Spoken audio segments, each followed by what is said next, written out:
So Danny, we've known each other for a very long time, and when I think of you, I have to say I can't think of anybody who's got a broader taste than you have. You're always showing me something different. With works of art, I'm just enamoured and amazed by what people can create and what they have created since prehistoric times to today. When did you start your own gallery, and when were you an independent art dealer? I bought, bits and pieces. I was particularly interested in German expressionist drawings. I discovered this Jam Bologna marble, and I managed to acquire it and sell it to the J. Paul Getty Museum for a colossal amount of money, but I was only about 28 at the time, and it changed my life completely. At one point, I wanted to collect something completely different, so I looked for a field that was affordable and that I could get expertise in. So I looked at my own country, England and Britain, and found that there was these amazing artists that I'd never heard of. I just managed to build up a rather substantial collection of these works of art. Tell me a little bit about this sale. It's called Unlocking the Vault. Unlocking the Vault. There's a complete different array of works of art here. In this particular opportunity, you can come and look at the objects. You can handle them. You can touch them. You can smell them. You can put them in your pocket and try and take them away with you if you want. That's a lovely thing to do, because in a museum, you get near them. Well, don't touch, Yeah, so the idea of the physicality and the tactile event of touching a frame or putting your hand over a sculpture is a wonderful thing to do. I know that one of your favourite British artists is Sickert. Yes. And there's a particular painting in the sale that you're very keen on, yes. the view of Venice. Sickert in Venice intrigues me enormously, because if you look at the history of the great artists painting in Venice, you take the 18th century with Canaletto, Guardi and Bellotto, they put the glory of the city, the richness of the city, the grandness of the city, the splendor of the city. But when you get to Sickert, to me the most profound understanding of Venice, you get the mood of the city, you get the slight melancholy, you get the smell of the city, you get the feeling of the city, you get there, you're in Venice with all its dirt and its past and its history and its splendor, all encapsulated in this man's vision. I mean, on the subject of the British art that's being offered in the sale, I think another of the highlights for me would be that wonderful Bomberg drawing that's just directly behind you, which I just think is so extraordinary. That one, I wasn't sure whether I wanted to get rid of that one, because I have a personal love affair with this drawing. It's very late in Bomberg's life. I believe it's 1956, which is the year he died.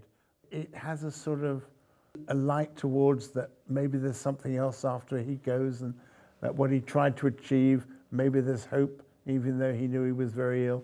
The light is just extraordinary, this wonderful ethereal light coming up behind the town of Ronda. There's a certain kind of light that people who do transcendental meditation say they see at certain times, and it just reminds me of that. It has a visionary quality about it. I don't think there's a greater draftsman in the whole 20th century than Bomberg. Kossoff and Auerbach learnt their skills through Bomberg. But you can see Auerbach exploding out of that, yes. out of that drawing. Well, we have an Auerbach there, which is done in 1955. I mean, a beautiful drawing of a nude, a study. But 55, I mean, that's a wonderful date for him when he's just finding his language. That's incredibly early for an Auerbach. Yeah, those three artists, well, Sickert, Auerbach and Bomberg, really resonate to me. On the other hand, there's Nicholson, who has a complete different take on art. This composition is so beautiful. It's a complete expression of colour, but so reserved, so cool and so controlled. I think he's an absolutely great international painter. You do get moved by it.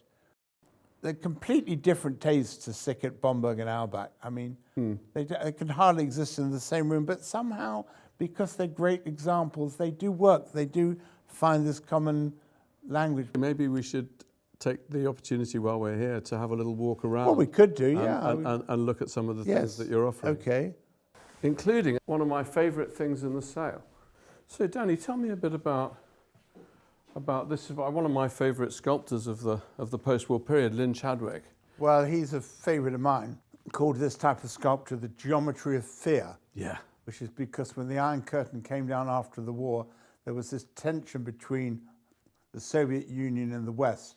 This is perhaps there'd been a nuclear bomb and the world was obliterated and all was left with strange little animals, little mutations walking around. And they're great sculptures. They're all unique, these pieces from the 50s. This is handmade. And this is an opportunity to get something from that period of the 50s where basically our sculpture rivaled anyone in the world. Perhaps we were the greatest in the world at sculpture. People forget that, Britain was this great powerhouse of sculpture in the post-war period. His work is so powerful and so strong. Some people might find them a bit frightening, but I don't. I just think they're so strong, so alarming, and so well thought out. Truly an amazing sculpture. And then, well, a world apart. Yeah, well, this is... And now for something completely different. Yeah, well, this is Rome in the Republican period. It's Luchas Ferris, and it's done by a man called Carlo Albertini.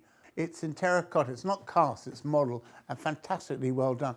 Cy Twombly had in his studio in Rome a marble version, another version of this. By Albertini? By Albertini. And there's a photograph of him fondling this sculpture. So Luchas Ferris, Albertini, the 18th century, the Grand Tour, coming right up to the 20th century. I think it's quite extraordinary.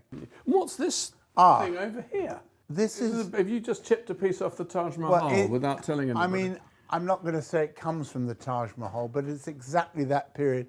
Agura, mid-17th century, Indian marble inlaid with glass. And it's a surviving fragment from some great wall or floor of a building, probably at the same time of the Taj Mahal. Great rarity. So essentially it's another great palace, somewhat like the Taj Mahal, in the same style. It's no longer there, but this is all we have left of it. Exactly. I've never seen anything like this. So this remarkable picture by François-Alexandre Poncy, a student of Girodet, one of the greatest French romantic artists. He's not very well known, but this is fantastic. The goat. I came across this goat some years ago and fell mad in love with it. And it's one of my favourite works of art. I don't believe the artist just wanted to paint a goat. There's something going on here that I haven't quite worked out. Because it's a magnificent goat. And the light, look at this eerie light. It was exhibited in Lyon in 1830. Well, if you saw it, you wouldn't forget it. No. I think it's the case that a lot of the very, very best and most interesting collections are made by people who take exactly the attitude that you did, is find something that's a little bit underappreciated but is great. The world hasn't yet recognised its greatness. Find out a lot about it and collect with dedication, commitment, passion and discernment. And you end up with the most, there's no better collection in the world.